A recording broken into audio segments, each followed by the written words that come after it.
6일. 연옥의 고통은 기간이 아주 길다. 덕행 실천.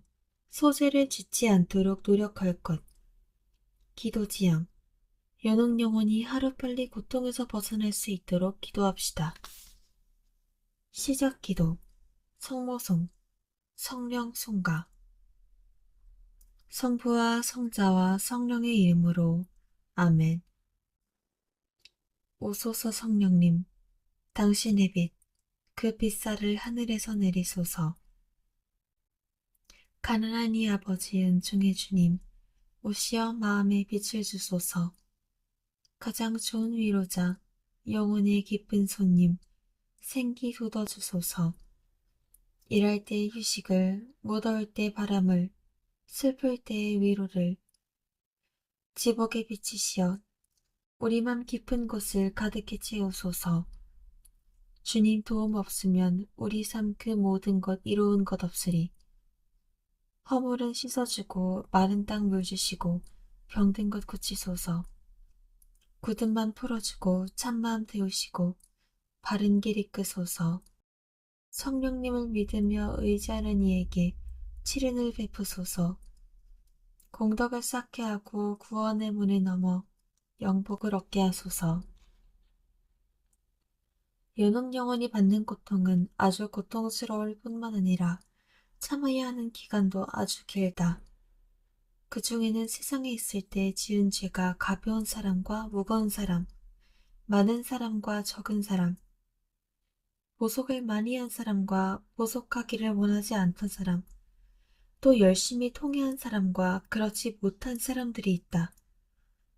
그러므로 그들이 죽은 뒤 하느님께서는 공명정대하게 지은 죄의 가볍고 무거움, 많고 적은 정도에 따라 연옥에서 해야 하는 보속의 양과 기간을 다르게 정해주신다.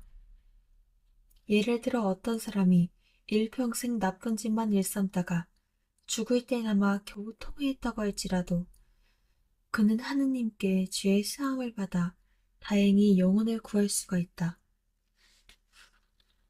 그러나 그 영혼은 마땅히 연옥에서 보속을 해야 하는데 이러한 경우 그 보속의 고통은 매우 참기 힘들 뿐만 아니라 기간도 길다.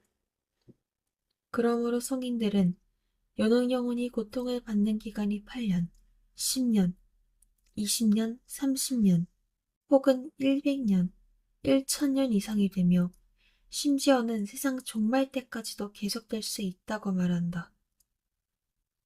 우리 교회에서 사람이 죽은 지 20년, 30년 혹은 40년, 50년 정도가 지났는데도 그의 구원을 위하여 미사를 봉헌하는 이유는 이 때문이다. 이러한 가르침들은 모두 분명하게 입증된 것이다. 연옥에서 수년 동안 보속했다고 하더라도 천당에 올라갔다는 확실한 증거를 찾을 수는 없다. 아, 사람들은 자기 손가락을 등잔불 위에 올려놓고 1분도 참지 못하는데 연옥의 불은 세상의 불과는 비교도 할 수 없으니 하루만이라도 이 불 속에서 지낸다는 것은 얼마나 참기 힘들 것인가. 그러므로 죽어서 연옥에 들어간 뒤에는 한두 시간이 마치 수십 년이 지난 것과 같은 생각이 든다고 해도 전혀 이상할 것이 없다. 하물며 연옥에서 수십 년 동안 보속을 해야 한다면 그 고통을 어떻게 견디겠는가? 또 다른 사람들이 이를 불쌍히 여겨서 기도해 줄 때만을 어떻게 기다리겠는가? 우리는 열심한 신자가 죽으면 그를 위해 며칠 동안은 기도를 드린다. 그러고 나서 그는 계명을 잘 지켰고 지은 죄도 별로 없으므로 벌써 천당에 들어갔을 것이라고 말한다. 이러한 생각으로 그들을 위해 기도하는 일을 게을리한다면 대단히 잘못된 일이다. 마귀는 바로 이러한 잘못된 생각을 노리고 우리가 오랫동안 게으름을 피우면서 연옥 영혼을 위해 기도하지 않도록 회방하고 있다. 우리는 하느님의 판단과 우리의 판단이 같지 않다는 것을 마땅히 알아야만 한다. 우리는 소재를 지은 것으로 생각하지만 연옥에 들어가면 얼마나 많은 날을 고통 속에서 보내야 하는지 아무도 모른다. 어느 책에서 보니 이 세상에 있을 때 장상의 명령을 듣지 않은 한 수사가 어느 책에서 보니 이 세상에 있을 때 장상의 명령을 듣지 않은 한 수사가 이를 통해하기 위해 자기 자신을 채찍으로 여러 차례 때렸지만 그 일 때문에 죽은 후 연옥에서 형벌을 받았다고 기록되어 있다. 이것은 그 과실에 대한 보석을 받은 것이다. 또 다미아노 성인의 여동생은 평소 음악 듣기를 좋아했는데 음악을 들을 때마다 기쁨을 얻었으나 결국에는 이러한 즐거움에 너무 깊이 빠지게 되었다.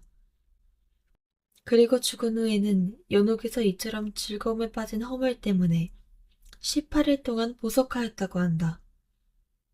그러므로 다윗 왕은 누가 알 수 있겠느냐. 하느님께서 죄를 벌하심이 얼마나 엄하신지 라고 탄식하기도 하였다. 옛 이야기 연옥의 기나긴 고통을 설명해주는 증거. 평소 열심히 교리를 지키고 선행을 많이 하던 갈리아 지방의 한 고관이 세상을 떠난 뒤 아우구스티노회의 성당에 묻혔다. 그로부터 30년이 지난 어느 날 아멜리아 성녀가 성당에서 기도드리다가 마치 먼 길을 여행한 사람과 같은 한 노인이 낡은 옷을 입고 문 옆에 서 있는 것을 보게 되었다. 그 노인은 근심이 가득한 것 같았는데 성녀를 보더니 성당으로 들어와 자신을 구원해달라고 부탁하였다. 성녀가 그렇게 할 수 없습니다라고 대답하자 노인은 할 수 없는 것이 아니라 하지 않는 것 아닙니까? 참 좋은 기회인데 라고 말하는 것이었다. 처음에는 별일 아니라고 생각했던 성녀는 마음에 의욕이 생겨 본당 신부님에게 그 사실을 구하였다. 신부님은 그를 다시 만나면 이름을 물어보라고 하였다. 어느 날 노인을 다시 만나게 되자 성녀는 신부님의 지시대로 이름이 무엇인지 물었다. 그러자 그는 이렇게 대답하는 것이었다. 나는 어떤 사람의 영혼입니다. 생전에 미사에 참여할 때 화려한 의복을 입고 남 앞에 나서기를 좋아했습니다. 그 때문에 하느님께서는 저에게 연옥에서 30년 동안 보석하도록 하는 벌을 주셨습니다. 요한 비안네 성인이 넘겨받은 보석 도구. 요한 마리아 비안네 성인은 사제 서품을 받은 후 열심은 주임 신부의 보좌가 되었다.